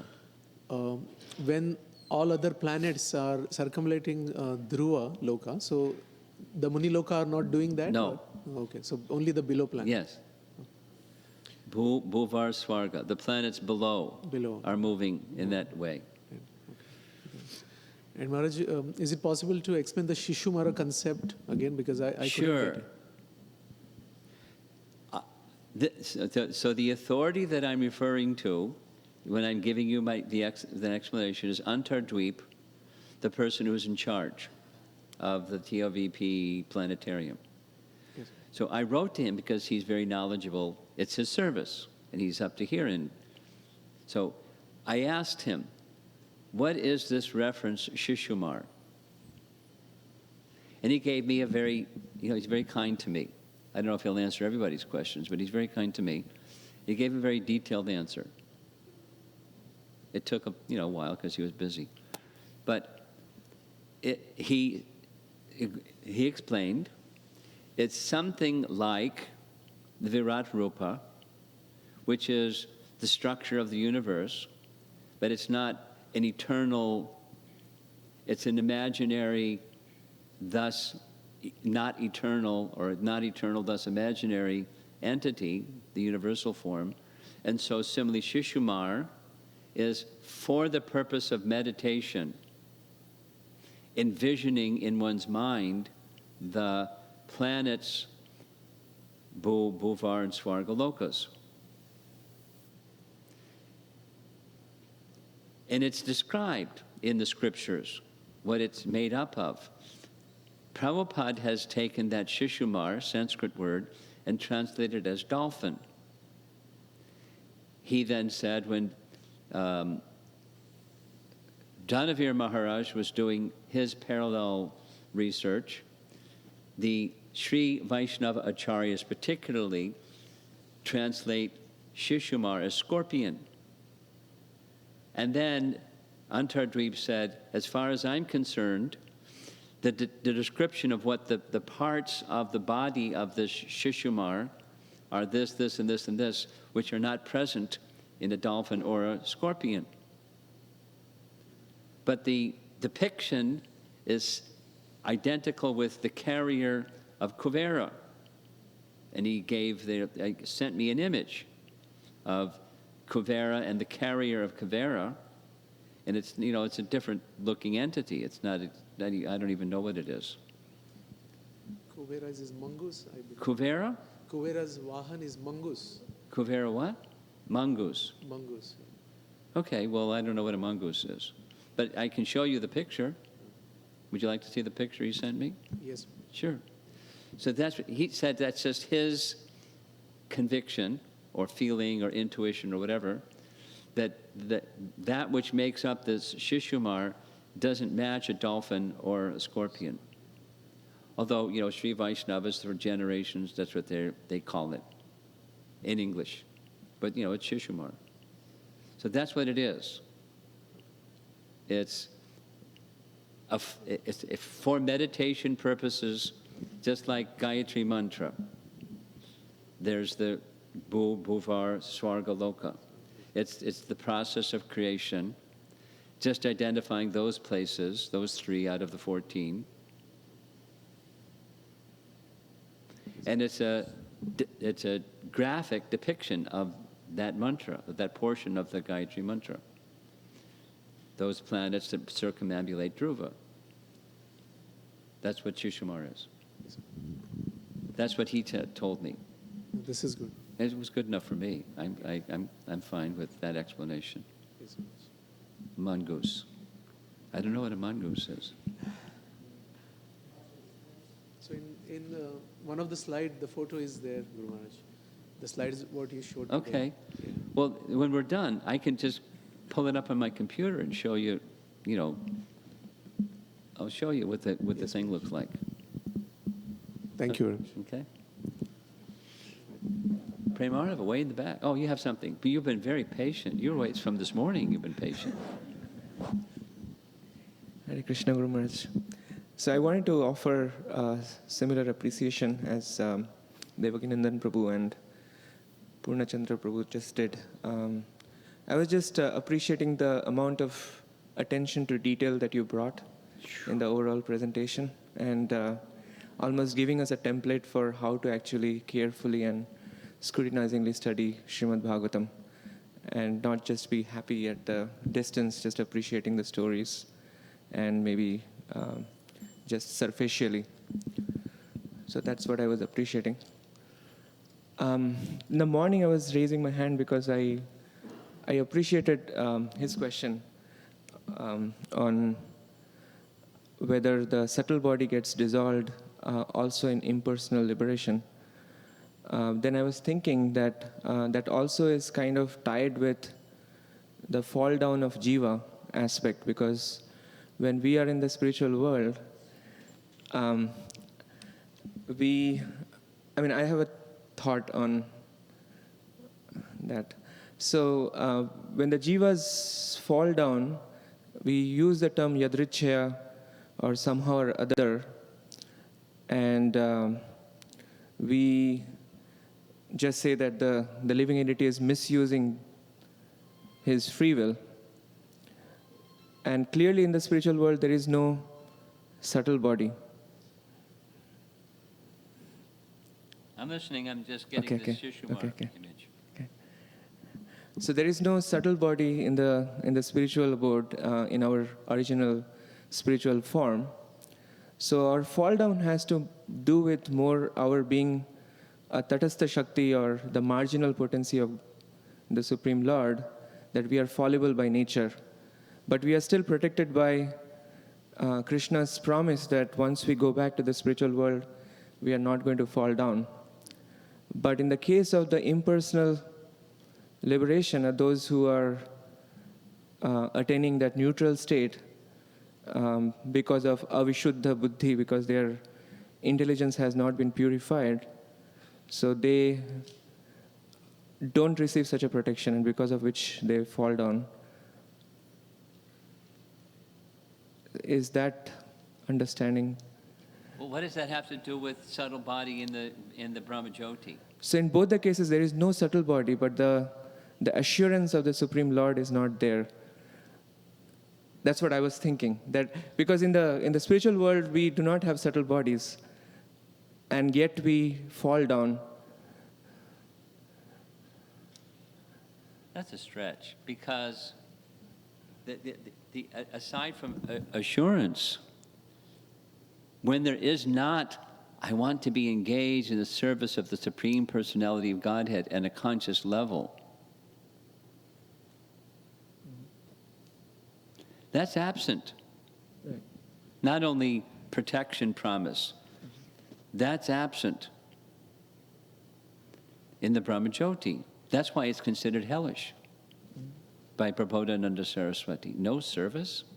Put me in a straitjacket with blinders and a gag in my mouth and call that happiness? No service? No, thank you. That's hellish. Besides the promise. So what is it? It's not just minus a promise. But the absence of service propensity... Why is that? It's unnatural. It's neutral, but it's unnatural. It's anesthetized consciousness. And when the anesthesia wears off, you come back to it. So I'm not sure that you got it with that explanation. Nor am I clear. I want it. So this question is a nice question. I plan to ask scholarly devotees, not what's your opinion, but have you read anything about that? Is there anything from our Guru Sadhu Shastra that tells us about that question? But I'm not satisfied with the answer, even notionally, because kaivalya narakayate. Not just I didn't get a promise. Anything else? No, thank you. Sorry. Premarnava, way in the back.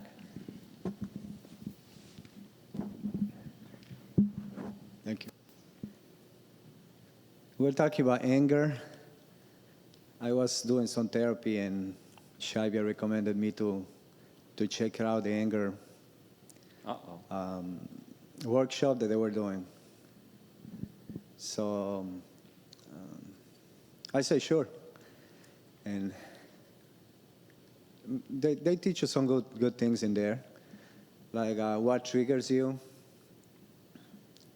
And some people say that they become quiet, some people become restless, pacing back and forth. And they also, as soon as you come, they ask you, what is anger? and the same answer is a feeling. So it's normal for humans, for conditioned souls to have anger. Yeah. And it becomes bad when you cross that line and try to use it on hurt somebody. Then it becomes wrong. So they're trying to make people understand that. And so I want there's like a PhD sits there like a AA meeting. So the candidates come, the new guy comes and introduces yourself, and it was pretty useful. Actually, you have to do that. Like if you become too angry and you hurt somebody, then they call the police, and then you have to, the judge, in order to not go to jail, you have to show the certificate. So it's mandatory, which is great. Yeah, and so it's just that those classes came to mind. And also you, if I remember correctly, you told a story about Prabhupada, how... Yes. Yeah. Yes. He used transcendental anger, but he wasn't controlled by it. As soon as the situation was over, the anger went away because he was using it in Krishna service. Yeah, he wasn't was controlled by it. chastising one devotee. I'm sorry. He was chastising one devotee, and then somebody else came, and Prabhupada just dropped that. And Yeah. yeah. Anyway, I just appreciated that. But then they don't have that concept that we have, that the thinking, feeling, and willing is missing there. So it's kind of like, I guess if you are religious, you can also pray, those people who are there, but they don't have that deep analytical breakdown of the mind. Knowledge helps, but it's insufficient. Knowledge is very helpful, but it's insufficient. What's sufficient is bhakti, because with bhakti comes knowledge.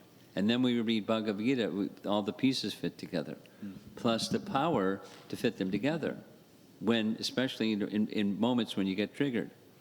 Right. Someone crosses the line, and you don't get triggered. I've had devotees say, I can't, just from chanting and reading and studying Bhagavad Gita in our Bhakti Vriksha group, I don't get triggered. The things are there that were triggering me before, and I'm not triggered. I don't become angry. It's like, what happened?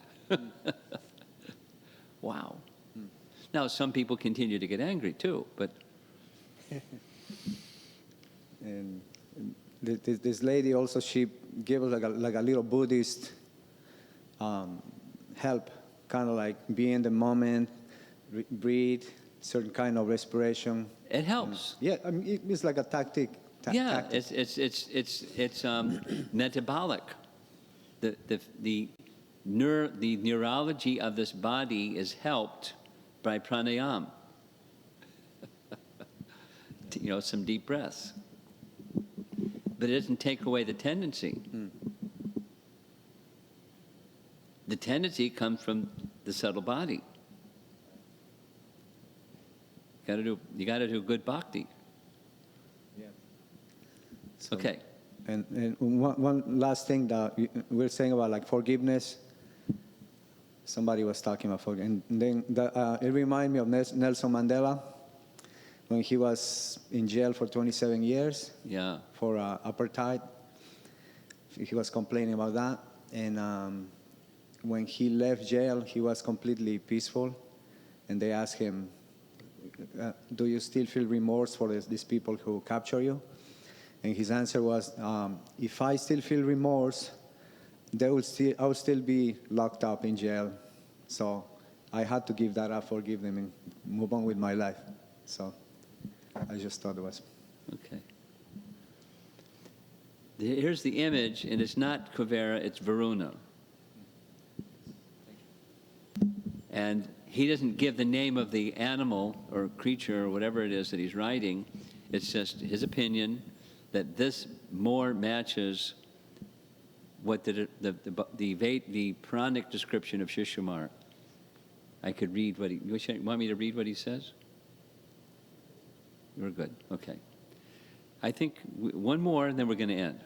One more, and then we're going to end. It's already 20 after. Oh. Hare Krishna, Guru Maharaj. Two questions, Guru Maharaj. One was just for my information's sake, one of the slides translation, Swayambhu Manu asking Dhruva to please Kuvera. He was letting Dhruva informed about the future danger or the defeat for the family, if at all he doesn't do that. So I wanted to know what kind of defeat and why it should have happened Why it should have happened? if Dhruva doesn't please Kuvera. Swayambhu Manu asked Dhruva to please Kuvera with kind words. Yeah. So if not some defeat of the family, it was mentioned like that, something, if I'm not wrong. I'm not sure what your question is.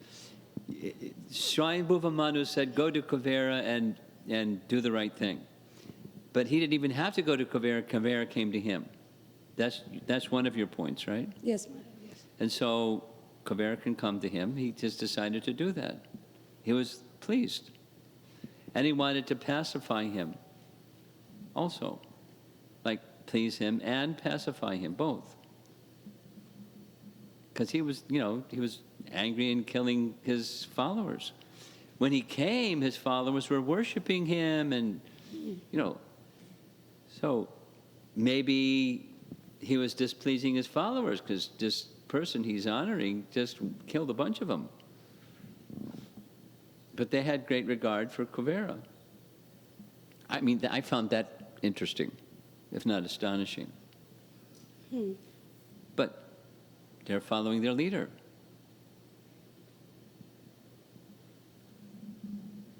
Now, I haven't answered your question because I'm not even sure what your question is. Yeah, Manu was more telling on the point of view of lineage, family defeat. Family defeat? Yeah. Family tradition or family defeat? Family defeat, that was in the translation clearly mentioned that if you don't do this, it may lead to family defeat, something like that. I don't know if the word defeat is the right word, Yeah. but it's defamation. Okay. Maybe it leaves a blemish on our family's good name. So you have to clean up that blemish. Okay, Maharaj. Second question. I'll go back and look because I want to check the language. I have the slide, Maharaj. I'll just let you know later. Well, I'll take your word for it. I'll find it. Because if it's not stated correctly, I want to have it stated correctly. That's where I stuck with the word defeat and family defeat. Like I was thinking why Kuvera would... Well, he can, but... That language was put in the slide, not by me. Yes. And I found some of the language that was put in the slide, not by me, I had to correct. So I'll go back. You don't have to send me this, I'll go correct, I'll look at it. Thank you, Maharaj. Second thing, Maharaj, practical application. I was thinking on the topic of closing the program of friend and enemy. I don't know if I've understood properly. When I try to do that, it's personal. In general, it is wonderful, correct. That's Shastrik. But when I try to do this, closing the program of friend and enemy,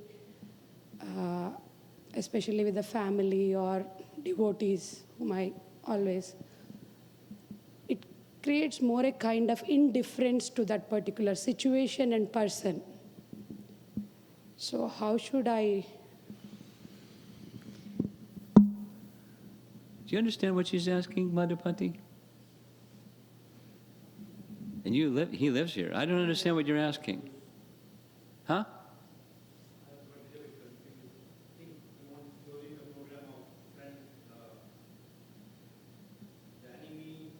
The concept of which we dealt...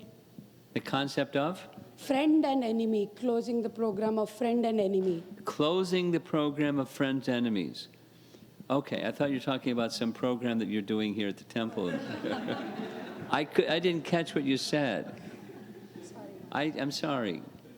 So, closing the program of friends, enemies, and that sometimes makes more enemies, that's what you're saying? Indifferent to that particular situation and person. It makes your heart hard. by closing the friends enemies. So better stay in the friends enemies I program. mean, I need a help, like how can I? Well, if I've understood your question correctly, and I'm not sure I have, it sounds like the question of fault finding versus discrimination, and they're not the same. So, supposing I'm Suniti, and I see what Suruchi's doing, and I'm feeling hurt. And I'm seeing what's going on with my son, and I can't take that either. I'm feeling double hurt. And I'm thinking of my good husband who doesn't care about me, and that's triple hurt. So I'm feeling all these feelings. And none of those three are good. So I'm Suniti, and my discriminating faculty is on. It's not shut it off. But I'm not seeing friend and enemy.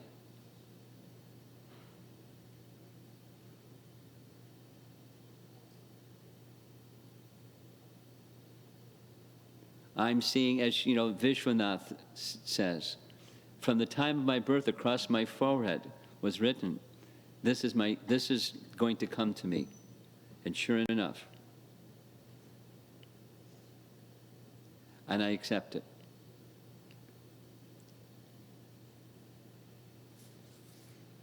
Now, what did she do? No, she gave shelter to her son, recognizing with motherly affection, this is my son's nature, this is his kind of determination. He's not going to take don't go for an answer or,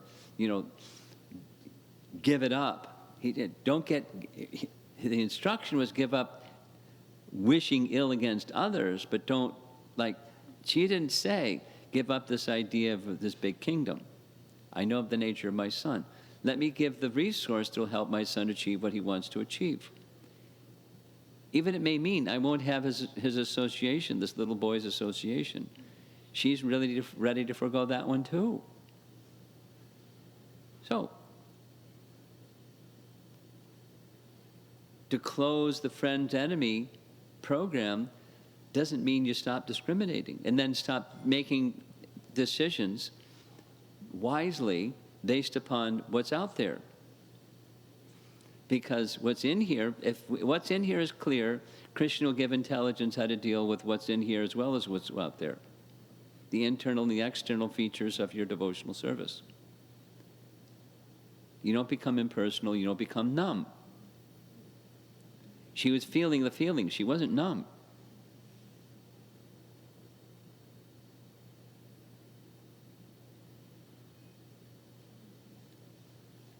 It doesn't work to make yourself numb. It makes it worse.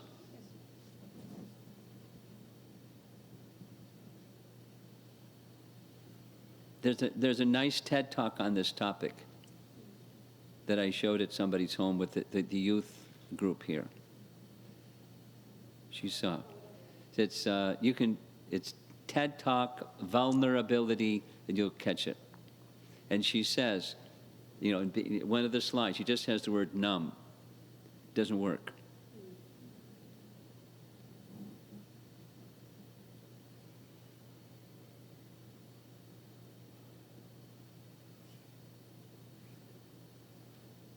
Or suppress the emotion.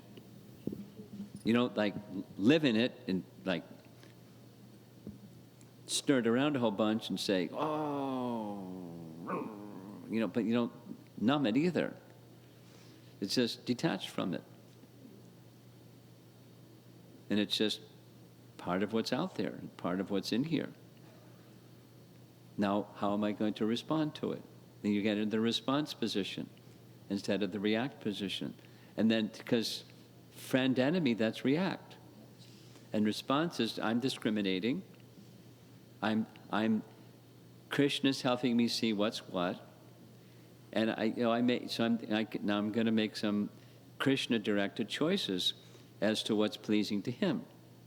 And making some boundaries. I'm just going to keep some boundaries. I may keep a little distance from something or someone. But not in a react mode or a protectionist mode or friend-enemy mode, just in a, prudent. I know my limits. I'm not Suniti.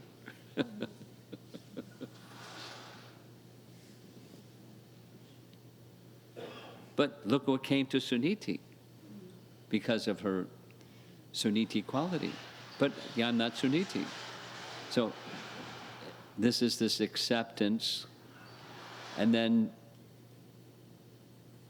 you decide what's appropriate and sustainable. Part of what's appropriate is a step that's sustainable for me.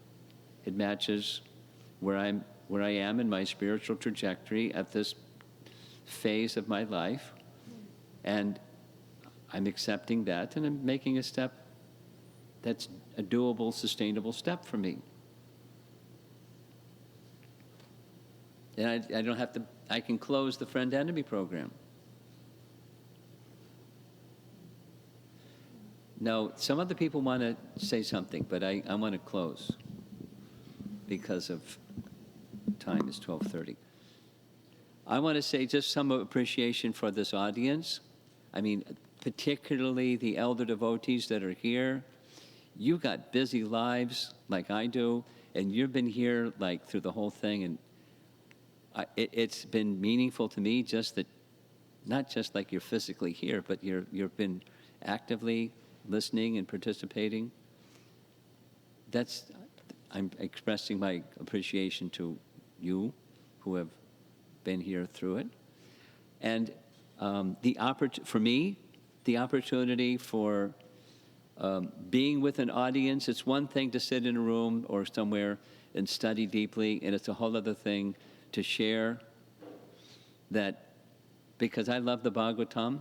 It's what sustains me in Krishna consciousness, honestly. And so I love the Srimad Bhagavatam, and I love sharing the Srimad Bhagavatam, exactly what Maitreya says to Vidura, discussing in the association of Brahmanas and Vaishnavas.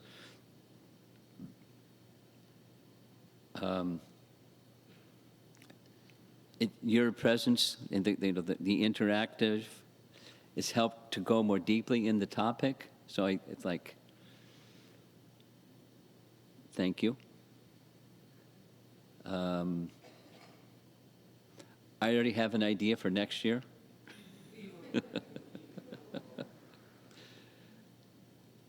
I've already started working on it. I'm not like Peter Burwash, where every day I spend 10, 20 minutes on the topic, but I do in chunks of time, and it's already happening.